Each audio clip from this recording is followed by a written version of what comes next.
दो सवाल सिर्फ ऑन अ लाइटर साइड जिसके मैंने आपसे जवाब जरूर लेने, मैं भूलने लगा था लेकिन शुक्र है मुझे याद आ गया। ये फ्राइंग पैन की क्या कहानी है?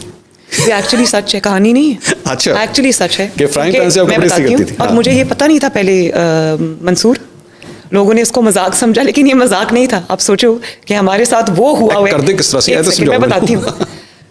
मुझे नहीं पता था ये हो सकता है। अच्छा। जिसको लोग मजाक समझ रहे हैं वो एक्चुअली हुआ है मेरे साथ। अच्छा। यही तो मैं कह रही हूँ कि जो हमारे साथ हुआ है इनको तो अभी किसी ने कुछ कहा ही नहीं है। अच्छा। अगर मैं वो जेल रह के ना आती तो मुझे नहीं पता था कि फ्राइंग पैन से कपड़े इस्त्री हो सकते। किस तरह? ये उसको आग पे रख के गर्म करके और एक्चुअली इस्त्री होते थे उसके साथ कपड़े। अच्छा।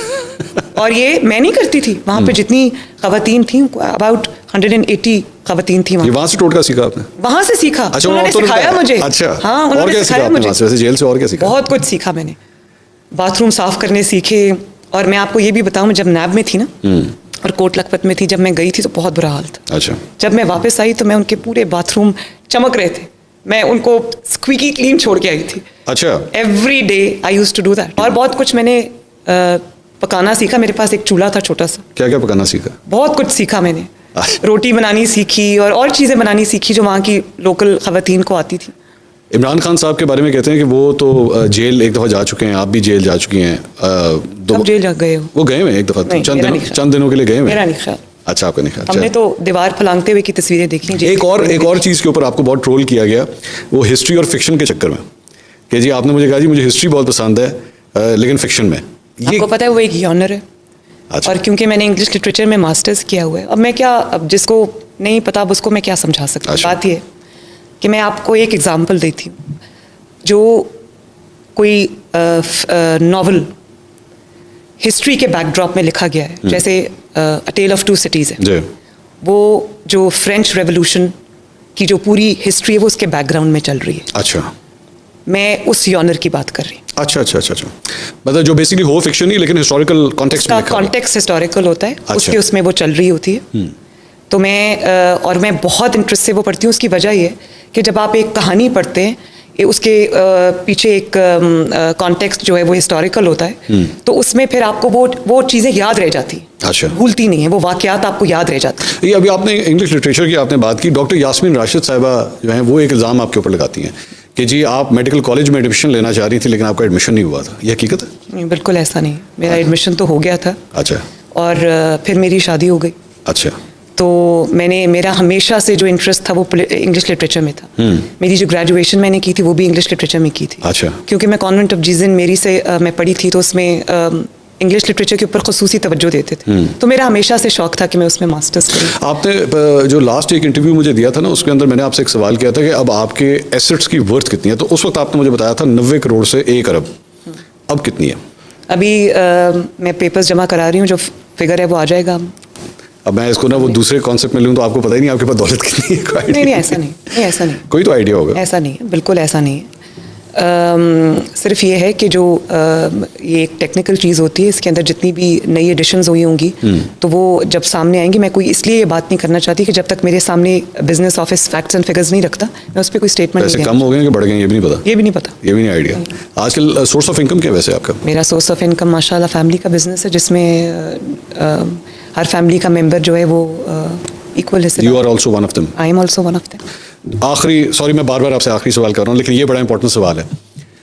इलेक्शंस अब सर पे खड़े हैं, अब जरा हमें कोई सही डेट बताइए कि नवाज शरीफ साहब कब आ रहे हैं? जल्दी आएंगे इंशाल्लाह। मेरे पास अभी डेट नहीं है मंसूर।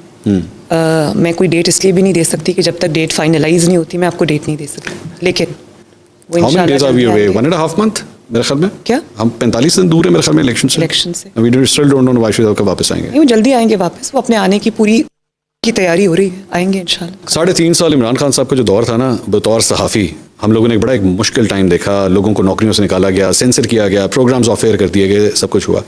आप लोगों के दौर में भी फ़र्क नहीं है। अरशद शरीफ का वाक़या आपके सामने है, लोगों को ऑफ एयर किया जा रहा है, प्रोग्राम्स बंद किए जा रहे हैं, चैनल्स ऑफ एयर किए जा रहे हैं। कहाँ गई आज़ादी सहाफ़त जिसके आप लोग इतने नारे लगाते थे? मुझे एक प्रोग्राम बताएं जो इस गवर्नमेंट ने बंद किया। बहुत से, कोई एक है? बहुत से लोगों को उठाओ। एक भी नहीं है, एक भी नहीं है। लेकिन एक बात मैं आपको बता, बिल्कुल मैं कैटेगोरिकली ये बात करती हूँ, अरशद शरीफ का तो जो मर्डर है बड़ी दुख की बात है मंसूर। मेरी किसी से लाख सियासी इख्तलाफ हो, लाख सियासी इख्तलाफ, मैं कभी भी इस किस्म की चीज़ को सपोर्ट नहीं कर सकती। और मुझे उम्मीद है कि उसकी इन्वेस्टिगेशन होगी। उसके जो हकायक सामने आए हैं उससे बिल्कुल ये जाहिर नहीं होता कि खुदा न खास्ता कि बतौर सहाफ़ी उनका कत्ल किया गया, लेकिन कत्ल तो हुआ है। हाँ। उसकी इन्वेस्टिगेशन भी होनी क्यों चाहिए। जाना पड़ा पाकिस्तान से और बाहर? उसकी जो रिपोर्ट है, देखिए मेरी एक बात सुनिए, जब आप सहाफ़त करते हैं, अब आपने जिन बाकियों के नाम लिए, जी अगर आप सहाफ़त का जो बेसिक असूल है आप उसको वायलेट करते हैं, आप लोगों पर बगैर सबूत के झूठे इल्ज़ाम लगाते हैं, फिर वो पैमरा जो है, जो रेगुलेटरी अथॉरिटी है, और अगर वो आपके खिलाफ कोई एक्शन लेती है, आप ये नहीं कह सकते। बल्कि मैं तो कहती हूँ कि जितना के खिलाफ लेना चाहिए पैमरा नहीं लेती। इस मुल्क में जितनी जो जिम्मेदारी, अगर देखें प्रेस फ्रीडम जो होता है ना, फ्रीडम ऑफ एक्सप्रेशन बड़ी अच्छी बात है, होना चाहिए, लेकिन it comes with a certain degree of responsibility. आप ये नहीं कर सकते मंसूर कि आप खुद एंकर हैं, कि आप यहाँ बैठ के आप किसी पर कोई भी इल्ज़ाम लगा दें।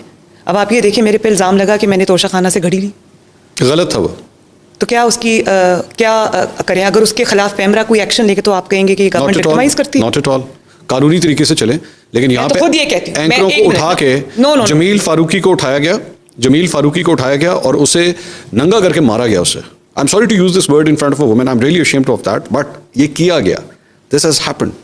मंसूर, मैं एक चीज़ की आपको एक चीज़ में आपको तफरीक करना होगी। एक होता है जर्नलिस्ट और एक होता है कि एक पॉलिटिकल पार्टी का सियासी कारकुन जो जर्नलिज्म के गाब में आके टीवी पे एक सर्टन पॉलिटिकल एजेंडा प्रमोट करता है, उसमें तफरीक करना होगी। तो बेसिकली कारकुन के साथ ये हो सकता है? नहीं, मेरी अगर कारकुन नो, बिल्कुल नहीं हो सकता। तो फिर? लेकिन अगर उन्होंने कोई रेड लाइन क्रॉस की है, उन्होंने कोई गलत काम किया है, मैं नहीं जानती कि उसके पीछे क्या मुहर्रिकात थे। जिन साहब का आपने नाम लिया मैं उनको जानती भी नहीं, जी। लेकिन जो सहाफ़ी बरादरी है, जो एंकर्स हैं, जो भी जर्नलिस्ट है और किसी पॉलिटिकल पार्टी के कारकुन के हैसियत से प्रोग्राम नहीं करता, मैं उन सब के फ्रीडम के हक में हूँ। खुदा ना खास्ता, अल्लाह ना करे। शाहिद असलम को जानती हैं? कभी नहीं। शाहिद असलम, नहीं, मैं बताता हूँ कौन है शाहिद असलम। शाहिद नहीं असलम ने जो है बेसिकली जनरल बाजवा के एसेट्स की डिटेल्स जो हैं वो शेयर की थी और उनको उठा लिया गया, उनको उठा लिया गया। तो that's what I am saying, ये किसके दौर में हो रहा है? ये आपके दौर में हो रहा है। अब आपने ये मुझे जवाब नहीं देना, मुझे ये आपने नहीं कहना कि जी मेरा इस गवर्नमेंट से कोई ताल्लुक नहीं है, because this is what's happening. नहीं, लेकिन मैं ये ज़रूर कह सकती हूँ, ताल्लुक तो नहीं है, लेकिन ये ज़रूर कह सकती हूँ कि इस किस्म के जो वाक़यात अगर हुए हैं तो उसको रोकना चाहिए। Coming at the end of, लेकिन मैं फिर भी बता दूं, कोई आज कोई एंकर, कोई मीडिया का बंदा, जो प्रॉपर एंकर्स हैं, जर्नलिस्ट हैं, वो ये नहीं कह सकते कि उनके साथ उनको कोई प्रोग्राम बंद कराया है या किसी को अगवा किया है। आपने देखा है ना जो मतीउल्लाह जान के साथ हुआ, जो असद तूर के साथ हुआ, पूरी दुनिया ने देखा। इमरान खान साहब के अपने सेट ऑफ स्टोरीज हैं, आपके अपने सेट ऑफ स्टोरीज हैं, यहाँ पे हुआ नहीं, है। मैं फैक्ट्स पे बात कर रही हूँ। मैं भी फैक्ट्स की बात कर रहा हूँ। मैं फैक्ट्स पे बात कर रही हूँ।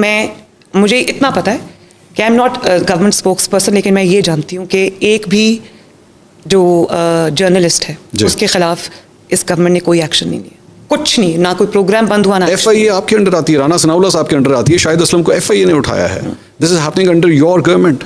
आप उसको किस तरह कह सकती हैं कि वो आपकी गवर्नमेंट ने नहीं किया? अगर ऐसा कुछ हुआ है तो उसकी रेक्टिफिकेशन। इस्लामाबाद हाई कोर्ट के बाहर जर्नलिस्ट को जदोकोप किया गया, मारा गया उनको अभी रिसेंटली, जो रिपोर्टर्स थे वहां पे, and not just one, 5-6 of them.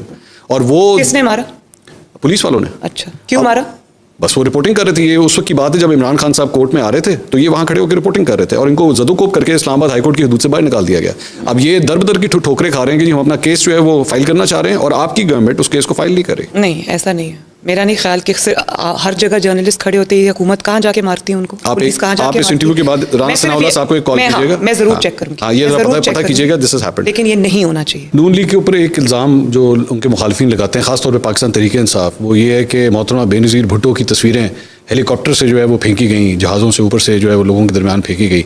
Regret करते हैं आप लोग कि मोहतरमा बेनज़ीर भुट्टो के साथ ये सब कुछ हुआ? Mansoor, I will set the record straight. कभी मुस्लिम लीग नून, चाहे वो नवाज शरीफ साहब हो या उस वक्त की मुस्लिम लीग हो, किसी ने इस काम में किसी का कोई कंट्रीब्यूशन नहीं था। कौन था फिर वो थे वो थे बस। और मैं एक बात आपको बताऊं कि मैं उस वक्त सियासत में एक्टिव नहीं थी, मेरी उम्र भी छोटी थी। अच्छा। लेकिन मैंने कभी अपने घर में, और बदतरीन सियासी मुखालफत थी पीपल्स पार्टी के दरमियान और मुस्लिम लीग के दरमियान, और नवाज शरीफ साहब की जो मुखालफत थी वो बेनज़ीर साहिबा किया करती थी। बेनज़ीर साहिबा जो की मुखालफत हम किया करते थे, हमसे मुराद मुस्लिम लीग है, तब एंड तो नहीं थी, तब उससे पहले की भी मैं बात कर रही हूँ, 80s की। लेकिन कभी मुखालफत में किसी ने लाइन क्रॉस नहीं की, हमेशा उनको मोहतरमा कह के बुलाया। और आपने देखा होगा वो 90s के जो अभी भी विजुअल्स हैं, जब वो जीती तो नवाज शरीफ साहब ने ख़ुद उनको जाके मुबारक दी। वो एक रवादारी थी जो दोनों के दरमियान थी। और मैंने पर्सनली मंसूर कभी अपने वालिद को, जब उनकी बदतरीन भी मुखालफत थी पीपल्स पार्टी से, कभी डिरोगेटरी टर्म्स में उनका नाम लेते हुए उनको घर में भी नहीं सुना।